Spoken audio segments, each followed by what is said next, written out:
Bonjour à toutes et à tous, bienvenue à ce nouveau Good Morning Market. Nous sommes le jeudi 7 octobre 2021 et comme d'habitude, nous allons débuter par le contexte de marché. Tout d'abord en Europe avec une séance de mercredi qui a terminé en forte baisse, un DAX en repli d'1,6% pour aller chercher les 14 959. On a cassé hier les 15 000 points et c'est un plus bas jamais revisité depuis le 4 mai. Et la flambée des prix des matières premières énergétiques mais également des données macroéconomiques relativement décevantes ont renforcé les craintes que l'inflation ne nuise à la croissance économique actuelle. Le rendement des obligations d'État allemandes à 10 ans, c'est la référence pour le bloc, a bondi de 4 points de base et a atteint un plus haut qui date de la fin du mois de juin. À Wall Street, où nous allons voir la configuration technique est relativement différente, notamment concernant le Nasdaq, qui rencontre une résistance en H4 lorsque le Dow Jones et le S&P 500 sont en train de s'en affranchir. Vous l'aurez compris, cet obstacle est le nuage. Vous voyez le Nasdaq qui fait face à ce nuage. Le S&P 500 l'a franchi avec une Chikuspan libérée, le Dow Jones, pardon. Même topo pour le S&P 500.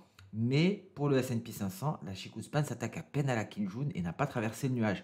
Donc on a un signal ici haussier pour le Dow Jones. Ce n'est pas le cas pour le S&P 500, on y est presque. Les cours ont déjà fait la moitié du chemin en parcourant le nuage. Et ce n'est pas du tout le cas pour le Nasdaq. Et donc concrètement à Wall Street, légère baisse hier, baisse qui a été effacée car les rendements du Trésor, bon, faut le dire, restent élevés dans un contexte de crainte d'une inflation grandissante et d'un tapering plus précoce. Mais les actions américaines se sont éloignées de leur creux journalier après l'apparition d'un rapport. Selon ce rapport, le chef de la minorité du Sénat, Mitch McConnell, a déclaré lors d'une réunion à huis clos des Républicains qu'il proposerait une extension à court terme du plafond de la dette. Donc c'est cet élément, cet éventuel accord au Sénat qui est venu renforcer le sentiment sur le marché action américain. Et sur le fond des données, on a pris connaissance du rapport de l'ADP juste avant le NFP, qui a montré que le secteur privé a créé un plus grand nombre d'emplois, le plus grand nombre d'emplois depuis le mois de juillet. Et donc, le rapport du NFP de vendredi devrait montrer que la reprise du marché du travail reste robuste, ce qui pourrait alimenter davantage les craintes d'un assouplissement plus rapide que prévu, face notamment aux inquiétudes concernant la hausse de l'inflation. Et un point capital également que l'on a détaillé hier, c'est la crise énergétique, notamment le pétrole. On voit le pétrole a perdu beaucoup de terrain. Il a effacé une partie de sa hausse. Il se négocie à l'heure actuelle à 76,25 le baril pour le WTI. Le Brent a baissé hier d'1,5% et se négocie actuellement à 80,30 le baril. C'est dans un premier temps en raison de la hausse des stocks de brut, le renforcement également du biais vert. Concernant les stocks de brut, le IA a fait état d'une augmentation considérable la semaine dernière. C'est la deuxième fois consécutive que les stocks se reconstituent alors que les prévisions du marché étaient plutôt faibles. On s'attendait à une baisse de 418 000 barils. Et il faut savoir également que les États-Unis envisagent de libérer une partie de leurs réserves pétrolières pour stopper la hausse des prix. Le secrétaire américain à l'énergie a également déclaré qu'une interdiction des exportations de pétrole ne pouvait être exclue. Donc encore un facteur qui vient rabaisser les cours du pétrole. Le pétrole qui réduit une partie de ses hausses initiales. Concernant le gaz naturel, ça a fluctué hier après que Vladimir Poutine a déclaré que la Russie était prête à stabiliser la flambée des prix mondiaux de l'énergie et a laissé entendre que l'exportateur monopolistique de gazoduc soutenu par l'État, Gazprom, pourrait augmenter ses exportations via l'Ukraine pour aider l'Europe. Donc concrètement, les États-Unis et la Russie viennent au secours du monde, si je puis dire, en tentant d'endiguer cette hausse des matières premières énergétiques. Et l'optimisme règne sur le marché des crypto-monnaies. Le cours du Bitcoin a bondi de plus de 8% hier et a atteint son plus haut niveau depuis la mi-mai. L'Ethereum a gagné 7%. À noter concernant le Bitcoin, on gagne tout de même plus de 30% au cours des 7 derniers jours, dans un contexte de hausse de la demande d'un point de vue des institutionnels. Et d'ailleurs, on va ajouter à notre analyse une crypto-monnaie qui est la favorite des hedge funds, Polkadot, on va en parler. Et donc nous avons d'un côté une hausse de la demande des institutionnels, des craintes de stagflation et des commentaires du président de la SEC, Gary Gensler, qui a déclaré que les États-Unis ne suivraient pas l'exemple de la Chine en interdisant les crypto-monnaies. Je vous rappelle que la Chine mène une campagne de répression des crypto-monnaies depuis plusieurs semaines maintenant. Donc voilà pour le contexte de marché, un contexte plutôt chargé avec un marché action qui tente de retrouver des couleurs. On atteste ici les indices américains et les indices européens. Nous faisons face également à un vent d'optimisme sur les crypto-monnaies, vent d'optimisme dû à la demande des institutionnels, des craintes de stagflation et des commentaires du président de la SEC. Et nous avons un pétrole en repli suite au sauvetage de Joe Biden et de Vladimir Poutine. Joe Biden pour le pétrole, Vladimir Poutine pour le gaz naturel. On passe sans plus tarder sur les indices boursiers avec un Nikkei qui est toujours à l'intérieur de son nuage, statu quo, rien à signaler. La sortie d'un côté ou de l'autre nous indiquera les prochaines perspectives. Le DAX, alors net repli hier, vous voyez comme on est allé chercher pratiquement ici ce point-là que nous avions tracé précédemment, aux alentours des 14 800 points environ. Donc, c'était vraiment le rebord du gouffre ici, nous l'avions dit. Si ce niveau était cassé, dans ce cas-là, le repli aurait pu s'approfondir en direction des 14 280. On tient bon pour le moment, on se maintient dans la zone, la pseudo-zone de neutralité, le précédent range. On va voir ici en données intraday. On a tout de même un obstacle, très bientôt ce sera notre nuage. Alors donc, est-ce qu'on peut s'attendre à un rebond? Hier, effectivement, on a eu un repli considérable, on disait qu'il fallait acheter le creux. Le creux a été marqué légèrement en dessous des 14 800 points, mais maintenant, est-ce que nous allons assister à une réelle reprise haussière? On est en train de marquer le pas, tout dépendra de l'interaction avec le nuage, ce n'est pas gagné pour l'instant, plus largement, d'une manière générale, le franchissement des 15 360 permettrait d'envisager un retour haussier, donc on en est bien loin pour le moment. Le Nasdaq reprise également qui s'attaque à la Tenkan, il a son nuage journalier. Donc déjà, ça fait des résistances en journalier, ce qui laisse présager peut-être la fin de ce rebond de courte période. Et vous voyez ici en données intraday, on est tout juste sur le nuage. Donc il faudra un réel élan haussier, je pense, pour parvenir à le franchir. Il n'est pas exclu de ne voir que des bougies rouges dorénavant. Sinon, on intègre le nuage, on est à l'équilibre, donc il n'y a rien à faire à ce moment-là. On attend la sortie du nuage. Plus concrètement, c'est la cassure du seuil psychologique à 15 000 $. On va le mettre ici. Les 15 000, ça sera le point à aller chercher en vue d'une reprise haussière, ce qui nous permettrait de sortir du nuage par le haut avec une Chikuspan qui aurait une certaine marge de manœuvre et qui pourrait rencontrer éventuellement le nuage non loin d'une faiblesse. Donc, pour l'heure, rien n'est gagné pour le Nasdaq, même si effectivement en données H1, on a eu notre signal avec sortie du nuage par le haut et on a bien progressé. On fait face à une résistance, on le voit également en données H1, vous voyez, c'est un gros niveau de résistance ici, il ne sera pas aisé de le franchir. On a eu plusieurs tentatives du marché. S&P 500, c'est un petit peu mieux, pardon, que le Nasdaq, en tout cas en données H4, parce qu'on est pratiquement sorti du nuage. Ce n'est pas fait, on atteste les mèches supérieures. Donc, on peut s'attendre à une réintroduction dans le nuage. En tout cas, même s'il y a sorti par le haut, la Chikuspan ne tarderait pas à rencontrer le nuage elle-même. Donc, c'est mitigé. On ne peut pas se prononcer concernant le Nasdaq S&P 500. Le Dow Jones, c'est un peu mieux. Vous voyez, on a quand même encore de la marge avant d'atteindre le nuage, avant d'atteindre la SSB. On teste à l'heure actuelle la Kijun aux alentours des 34 475 points. En données intraday, on est sorti du nuage, le signal a été validé, vous voyez la Chikuspan qui a le champ libre. Est-ce qu'on va maintenant aller chercher un support? Il y a un trou d'air, donc prudence. Mais en tout cas, on est un peu mieux orienté d'un point de vue Ishimoku sur le Dow Jones. Le seul danger, c'est ce trou d'air. Il n'y a rien ici en support. Peut-être les 34 300. Mais d'un point de vue Ishimoku, le prochain support est aux alentours du retracement de Fibo à 38,2%. Donc un Dow Jones un peu mieux orienté à la hausse. Un S&P 500 et un Nasdaq, c'est un peu plus compliqué avec des résistances. Dogecoin, on passe aux crypto maintenant et on a ajouté Polkadot pour aujourd'hui. Donc n'hésitez pas à me dire en commentaire ce que vous souhaiteriez ajouter. Petit à petit, nous allons étoffer notre analyse des crypto-monnaies. Le Dogecoin, On avait parlé ici d'un éventuel double creux, on avait parlé d'un signal Ishimoku à venir, un signal chartiste en cas de cassure de l'oblique baissière. On a refusé de s'attaquer au nuage, on marque une pause. Le topo est le même. On attend le signal qui sera, en l'occurrence, un double signal, un signal chartiste si on casse cette borne, cette oblique baissière, et un signal Ishimoku si on franchit le nuage et que la Chikuspan se libère. Donc, les 2 prochaines séances seront importantes pour le Dogecoin, à savoir son orientation. Soit il repart à la hausse et réalise le scénario haussier en nous fournissant un double signal, soit il se replie pour aller chercher le précédent creux. Dans ce cas-là, il n'y aura plus de double creux. Le Bitcoin, très belle hausse. On voit ici en hebdo, on est en train d'enclencher cette projection d'Osoda vers un nouveau rallye haussier du Bitcoin, vers de nouveaux records historiques peut-être aux alentours des 76 500 $. C'est selon les projections de prix de Goichi Osoda. En tout cas, pour le moment, le signal est validé. Le signal est validé, à voir si on poursuit dans cet élan haussier, et on a d'autres objectifs intermédiaires. Vous voyez ici en intraday, on avait parlé de cette SSB, ce palier d'SSB, c'était notre objectif intermédiaire, c'est ce qu'on est allé chercher.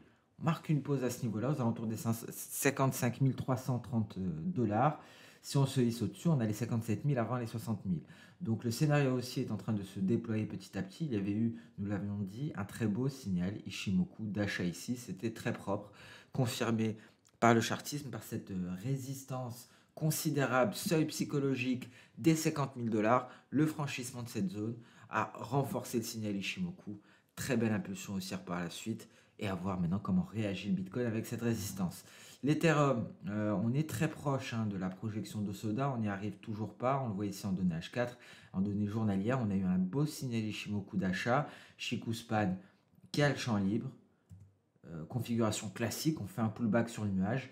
Maintenant, il faudrait un peu d'élan, peut-être un beau catalyseur haussier pour rebondir et repartir à la conquête ici de ces niveaux-là avant les récents sommets. Polkadot. Pourquoi Polkadot? Tout simplement parce qu'on parle beaucoup de demandes des institutionnels, parce qu'on parle de l'Ethereum, et Polkadot ressemble énormément à l'Ethereum. On va le voir. Et donc, c'est la crypto-monnaie privilégiée par les hedge funds.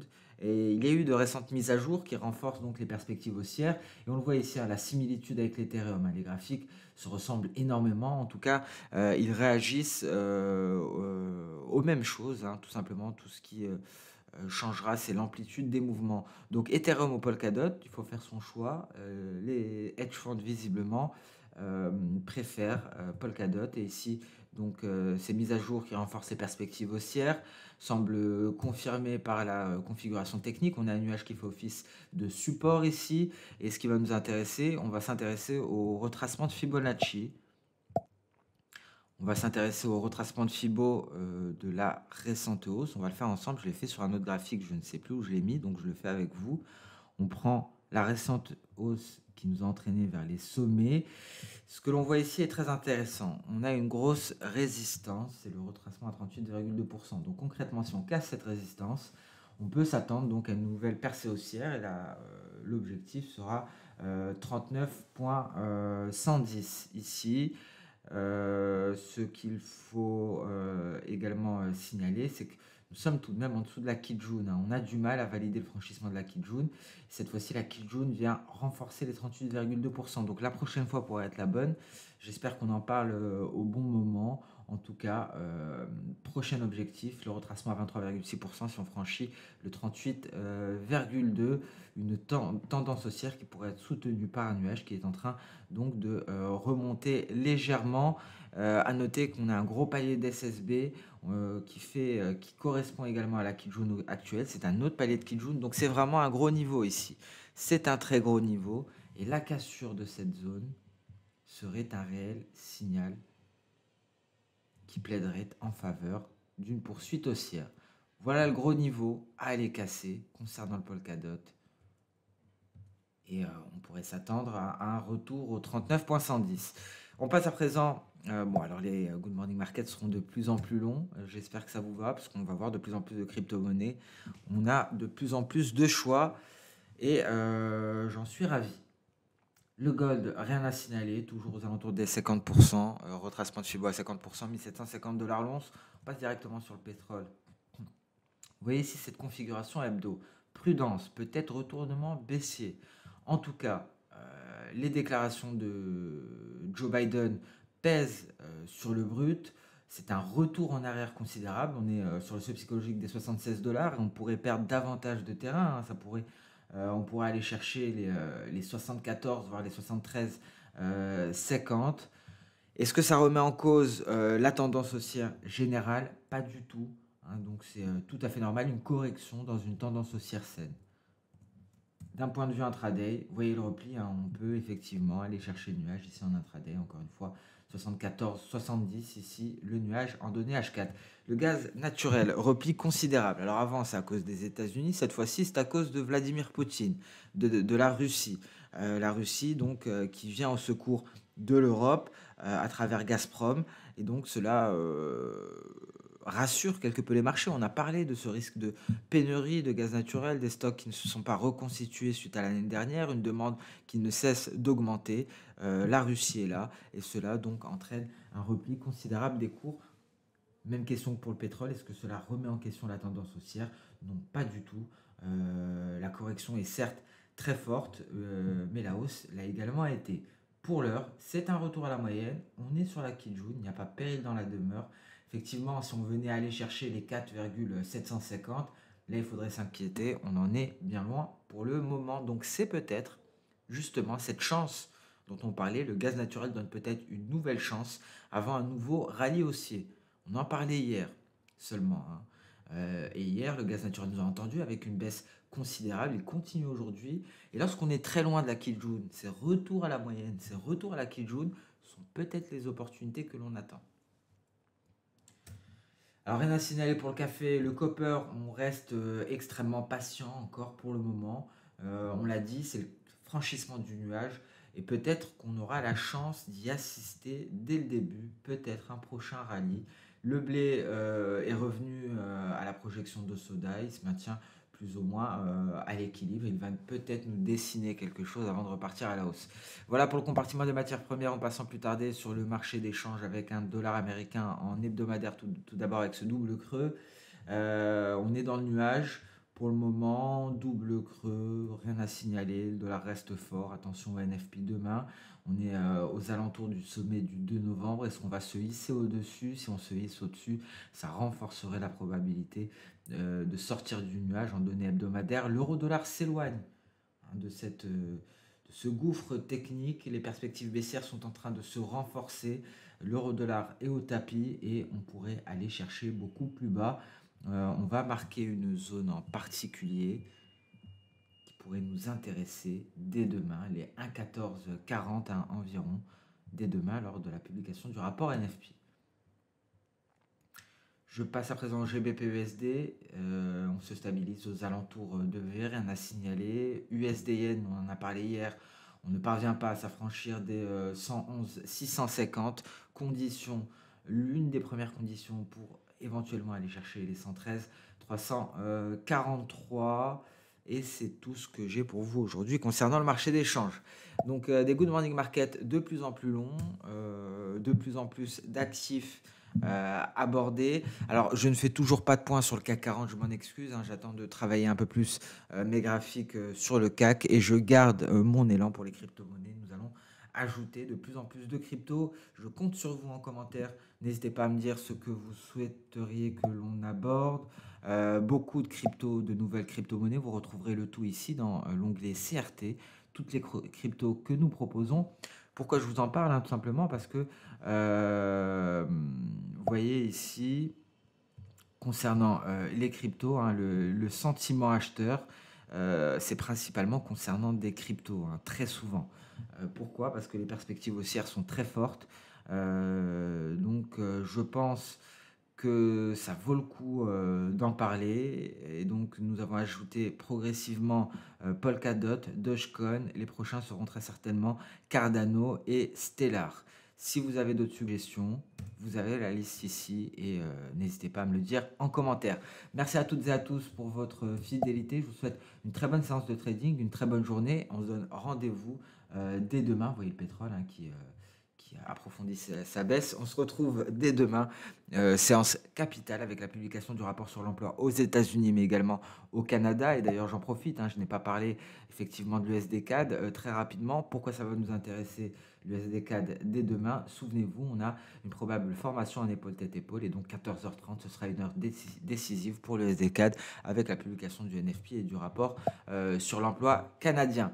Merci tout le monde, très bonne journée et on termine la semaine ensemble demain avec ce rapport NFP. Au revoir.